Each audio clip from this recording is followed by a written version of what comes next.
Picking up where we left off in the last video, we are starting the paint correction, working our way around the vehicle. When the wheels came in, they're finished from powder coat. They look absolutely fantastic, so let's ship them back out, get them mounted, balanced, and we can get back to the paint correction.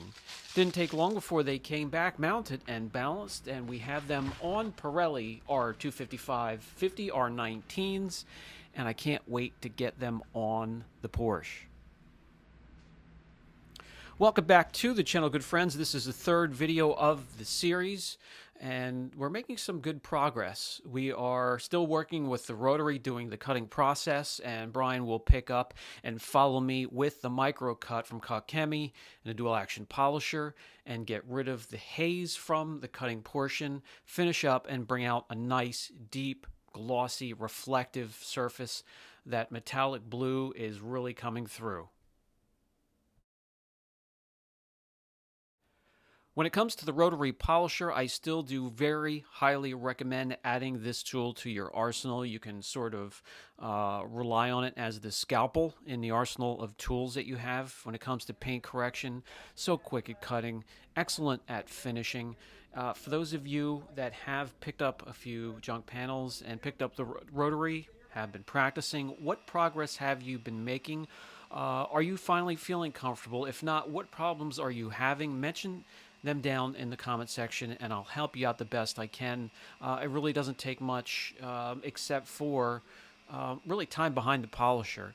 You can go to as many classes or watch as many videos as you like, but the best way to do it, just like really anything, is hands-on, guys. Pick up some panels, horses, set them up, practice, practice, practice. Speaking of the rotary, we're using an extension of the rotary, this mini polisher here, to get rid of the fingernail marks and scratches underneath the door handles. Works absolutely fantastic, and you can use it in many ways.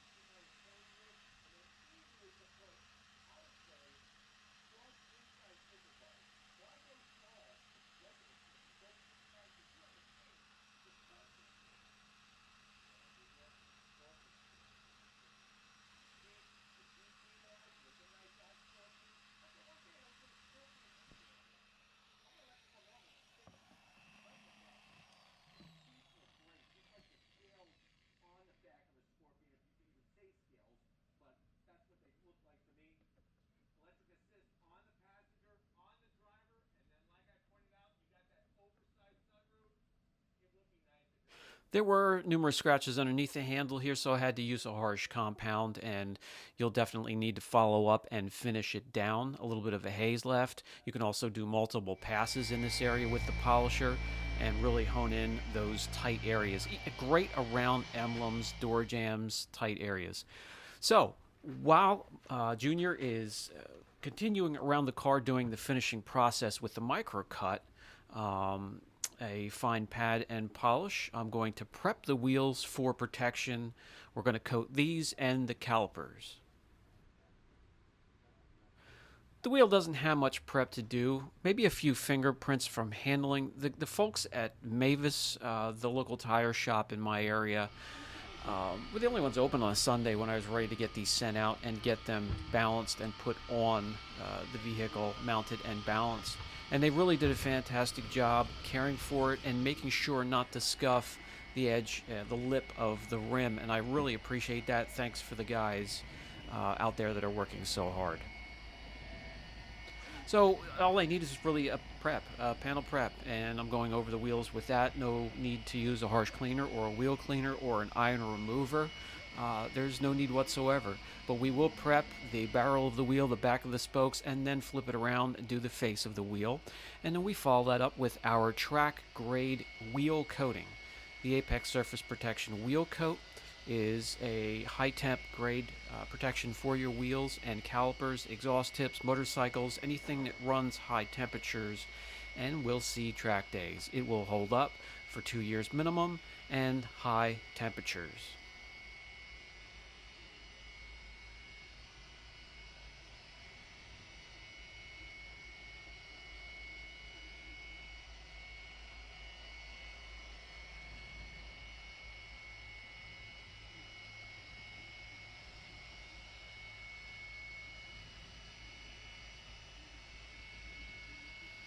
When it comes to application, take your time. You don't need to be in a rush and then wipe the coating back off. You can actually coat the barrel of the wheel, back of the spokes, flip it around, do the face of the wheel before even wiping off. There's no big deal there, or you can do one side at a time. It's a piece of cake to apply. User friendly.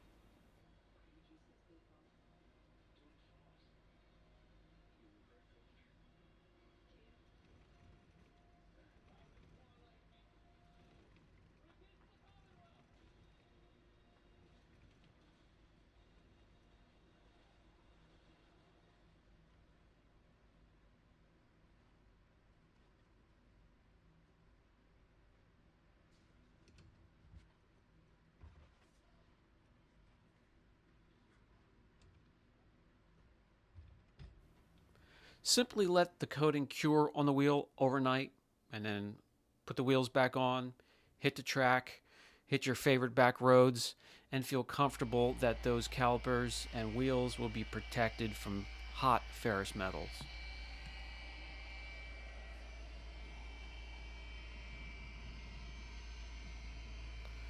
Okay, the wheel's finished. We're going to do the exact same process for all four, and then we're going to pay a little attention to the calipers as well.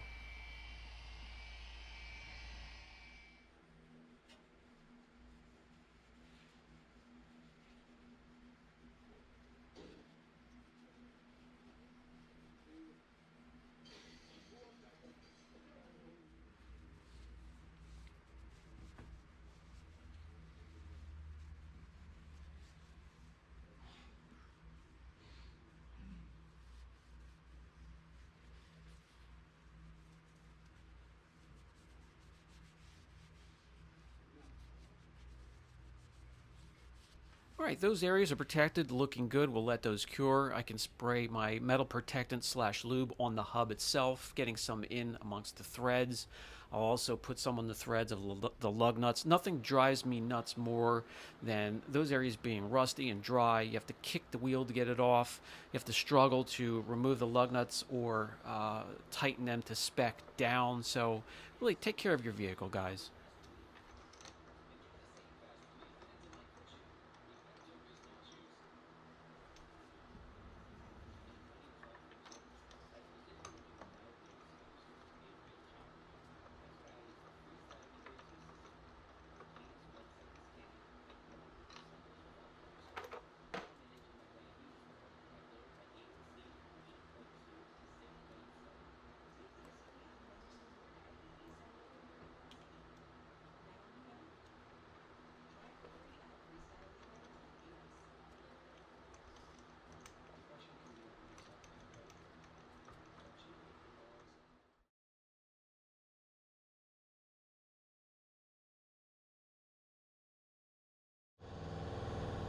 All right, we can let the vehicle down. Makes it a lot easier for us to attack the roof, the higher portions, panels on this vehicle when it comes to correction and what we're going to protect it with, which is a little bit of a surprise.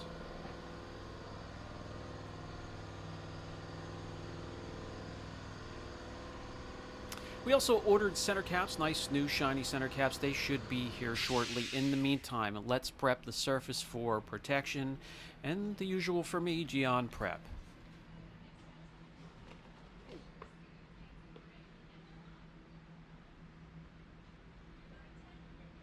Now, when it comes to protection, a lot have guessed that I would put my coating on it, and we're going to skip that this time for now. Because what we're going to do is we're going to wrap it. We're going to wrap it in an extremely gorgeous color. It's a black film with bronze metallic flakes. This is actually a wrap slash PPF, very new and unique. So instead of wrapping it and having to put PPF on top of that to protect it, and then maybe even coating it, you could just use this, and the protection and the looks are all there in one. If you want to contact Flexi Shield and look into it further, I'll try to remember to put a link down below. But for now, we're going to use Immortal. This is going to be temporarily because I can't get it in right away and don't have the time to get this done. So we're going to put a little bit of protection, and Immortal is fantastic. I just did a video on this. Brian is really enjoying the ease of use, applying and removing it. and this will give us the gloss, the reflection, the protection, and the beading that we're looking for until I have time to wrap it. Now, I'm definitely going to get the question, why then did I correct it if I'm going to wrap it? Well, two answers really. I can't stand swirls, and I need to look at the vehicle for another couple weeks until I get it in and get it wrapped. And number two, when I'm tired of the wrap and I want to pull it off, there's nice pristine paint waiting underneath.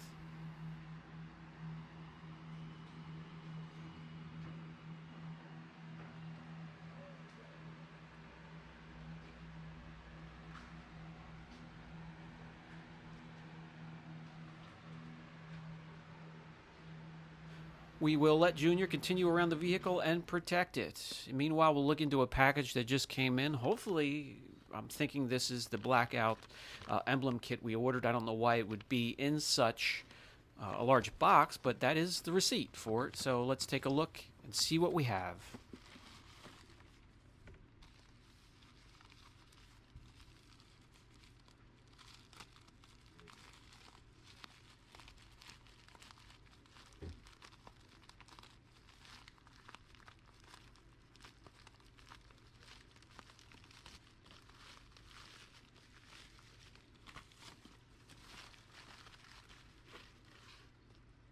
Hey, it looks like we have the Macan emblem, but I don't see the Porsche letters emblem. I don't know why they would be shipped separately, but whatever, we'll wait till it comes in. In the meantime, it's just nice to know that things are starting to trickle in. I also have an interior trim kit. There's carbon fiber in there now. I don't like carbon fiber very much, to tell you the truth, so I'm going to switch that up and put the black piano finish. So this is what we have so far. Let me know what you think of it so far, the turnaround that we have. Be nice to get those center caps in there and kind of put the finishing touches on here, but it's coming along nicely so far. We have a little bit to go yet.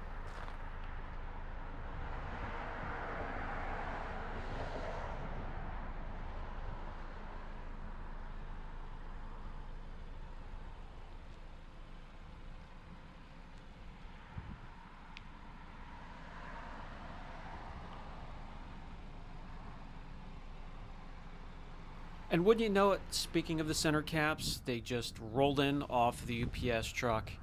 And let's pop those on, no big deal there. We'll get them on quickly, and it's a nice little finishing touch. Alright guys, that's going to do it for now. We'll pick up this project again when I have a little bit of time to get it in and start working on it more exclusively and finish up the wrap. Until then, I'll catch you guys in the next video.